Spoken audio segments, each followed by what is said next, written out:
So what happened to Jesus in this encounter? You take the moral line of intelligence. He was, like it or not, situated at kind of an ethnocentric moral line of development, that God's message is for us, the Jews. And this woman challenges him, and he opens to the possibility, because of her humility, that it's not just for us, it's for all of us. And he's evolved morally. Now I realize this, I'm saying it out loud and hear myself and go, whoa, this is pretty new for a lot of people to even consider. But then Jesus makes his way back home. And on the way, he meets a deaf man. And having himself been opened up by the Syrophoenician woman, we should not perhaps be surprised by his choice of words in the healing of the deaf man. He says, be opened. Having just listened deeply enough to a foreigner to evolve, he now helps another to hear with the ears of the divine Logos. This is the key to our own evolutionary journey. And these are his words to generations of followers for the past 2,000 years. Just keep being opened up. Don't shut down. Never close your heart. Never close your mind. Don't get stuck in a particular ideology or a dogma. Don't think there's only one way to do church. Or more positively stated, hear this cosmic imperative embodied in Jesus of Nazareth to be opened up to this evolutionary impulse, the divine Logos. Open. And we are deaf, folks, if we listen primarily only to those whose ideas and worldviews and beliefs confirm our own. We are deaf. Prior to listening to the Syrophoenician woman, Jesus himself had a level of deafness.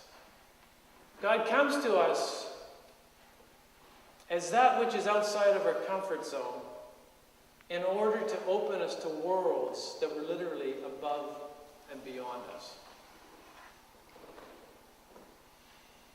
So in the context of this scripture reading, we can, okay, what does it mean to be opened up? It means being open to the foreigner. You've got to be open to foreign nationalities, religions, beliefs, indigenous people. I mean, we haven't learned to listen, be opened up to our indigenous people. I mean, if we wanted to learn the lesson that Jesus learned 2,000 years ago, we'd start listening more carefully to what they're trying to tell us. But it goes further than this. Metaphorically, the foreigner can be our own feelings that we don't want to acknowledge, right? They come to us like, it can't be our feelings. Matt Fox was here on Tuesday night, and he was talking about a reclamation of the divine masculine. He said the problem with us men is that we've forgotten how to feel a full range of feelings, from awe and joy and ecstasy and sadness and shame and guilt. The one feeling that's native to masculine spirituality, or to the masculine way of being, is anger. And that anger is destroying the planet. It's kind of a murderous anger.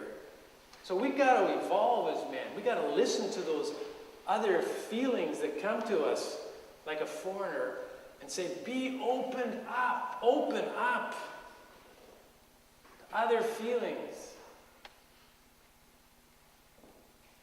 Sometimes you got to be opened up to completely new perspectives. I just finished a book by Robert Wright called The Evolution of God, and you can guess why I read it, The Evolution of God. That's pretty fascinating. But I got into it and I started going, I don't like what this guy's saying, and I wanted to put the book down, but I kept reading, and I'm glad I kept reading. Because although I didn't agree with him, and he's a thoroughgoing materialist, meaning he thinks that our moral and spiritual development is just the result of a non-zero-sum game.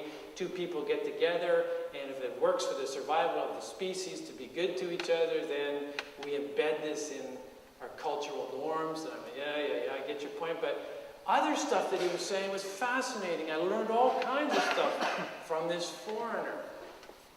We got to read stuff that's outside our comfort zone. Be open. Sometimes, this kind of radical openness, listening with the ears of evolutionary intelligence, means being opened up to those who are closest to us, to our life partners, to our closest friends. It means actually seeking them out and asking them, how are you experiencing me right now? And being open to the surprise.